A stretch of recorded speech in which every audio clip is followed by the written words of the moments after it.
2023 সালের নবম শ্রেণীর ছাত্রছাত্রী অর্থাৎ 2024 সালে যারা ক্লাস 10-এর রেজিস্ট্রেশন সার্টিফিকেট এখন পেল, তো সেখানে বলা হয়েছে 7 দিনের মধ্যে যদি কোনো ভুল ধরা পড়ে তাহলে সেটা রিজিওনাল অফিসে গিয়ে প্রয়োজনীয় যে ফিজ, সেই ফিজ দিয়ে কিন্তু এটা সংশোধন করানোর কথা বলা হয়েছে। এখন কথা হলো, এই ক্লাস 10-এর রেজিস্ট্রেশন সার্টিফিকেট কারেকশন করার জন্য কী কী পেপারস লাগবে। তো আমি বোর্ড অফিসে ফোন করেছিলাম, সেখান থেকে যে বিষয়গুলো জানতে পেরেছি আজকে মূলত এই ভিডিওর মাধ্যমে আমি শেয়ার করার চেষ্টা করছি। তো সেখানে বলা হয়েছে যে প্রথমেই ফরওয়ার্ডিং লেটার দিতে বলা হচ্ছে, যে কারণের জন্য বা যে কাজের জন্য এই বোর্ড অফিসে যাওয়া, সেইটা ফরওয়ার্ডিং লেটারে লেখা হচ্ছে। তারপরে বলা হচ্ছে রেজিস্ট্রেশন সার্টিফিকেটকে অরিজিনাল, অর্থাৎ যেটা ভুল এসেছে সেই রেজিস্ট্রেশন সার্টিফিকেটটাকে অরিজিনাল নিয়ে যেতে বলা হচ্ছে, এবং তার সঙ্গে একটি জেরক্স এবং অ্যাটেস্টেড সহ সেই জেরক্স কপি সঙ্গে নিয়ে যেতে বলা হচ্ছে।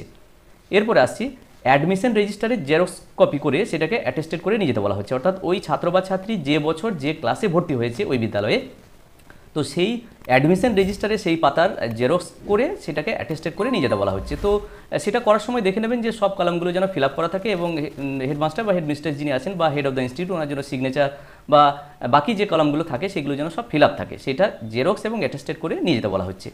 এরপরে বলা হচ্ছে বার্থ সার্টিফিকেটের অরিজিনাল এবং তার এক কপি জেরক্স করে নিয়ে যেতে বলা হচ্ছে, অর্থাৎ যে নামটি ভুল এসেছে অর্থাৎ সঠিক নাম যেটা হবে সেটা যেন বার্থ সার্টিফিকেটে সেটা মেনশন করা থাকে, এবং সেই বার্থ সার্টিফিকেটের অরিজিনালটা এবং সঙ্গে এক কপি জেরক্স উইথ অ্যাটেস্টেড নিয়ে যেতে বলা হচ্ছে।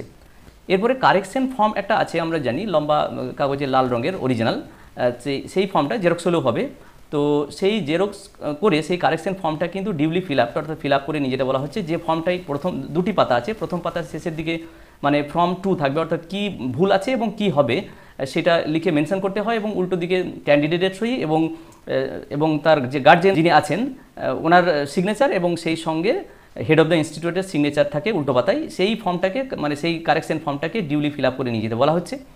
এবং ফিজের জন্য যে চালান, সে নির্দিষ্ট সেই চালানকে ফিল আপ করে নিয়ে যেতে বলা হচ্ছে। সেই চালানে যেন 1000 টাকা মেনশন করা থাকে, এবং সেই ফি সঙ্গে করে নিয়ে যেতে বলা হচ্ছে, চালানটিকে যেন ফিল আপ করে নিয়ে যাওয়া হয়, এইটা বলা হচ্ছে। আর বলা হচ্ছে, এবছর অনলাইনে যে চেকলিস্ট বেরিয়েছে সেই চেকলিস্টে যে পাতায় ভুল আছে, অর্থাৎ যদি একাধিক ছাত্রছাত্রী থাকে তাহলে সেই একাধিক ছাত্রছাত্রী যে পাতায় ভুলগুলো রয়েছে সেই কনসার্ন সেই পাতায় সেই পাতাটা জেরক্স এবং অ্যাটেস্টেড করে নিয়ে যেতে বলা হচ্ছে। অর্থাৎ যদি দুজন ছাত্রছাত্রী থাকে তাহলে যে পাতায় আছে সেই পাতাগুলোর জেরক্স করে সেটার অ্যাটেস্টেড করে নিয়ে যেতে বলা হচ্ছে। তো মূলত এইগুলো নিয়ে যেতে বলা হয়েছে। আমি এই সঙ্গে আরেকটা জিনিস স্মরণ করিয়ে দেবো, যেহেতু 2023 সালের অফলাইনে ফর্ম ফিল আপ হয়েছে ক্লাস 9-এর রেজিস্ট্রেশন, তাহলে এক্ষেত্রে যে ফর্ম আর অর্থাৎ লাল রঙের যে অফলাইনে ফর্ম আর ফিল আপ করা হয়েছিল, আমি যেমন আমার স্কুলের ক্ষেত্রে দুটি ভুল আছে, আমি কিন্তু ওই ফর্ম আর কিন্তু অরিজিনাল এবং এক কপি জেরক্স অ্যাটেস্টেড সঙ্গে পাঠিয়ে দেবো। ওটাও যদিও বোর্ড অফিসে ফোনে কিন্তু সেটা বলেনি, কিন্তু আমি অতিরিক্তভাবে ওইটা পাঠিয়ে দেবো। সেই সঙ্গে ফরওয়ার্ডিং লেটার দিয়ে এই যে পেপারসগুলো বলা হয়েছে এই পেপারসগুলো কিন্তু পাঠানোর কথা বলা হচ্ছে, তাহলেই সংশোধন হয়ে যাবে।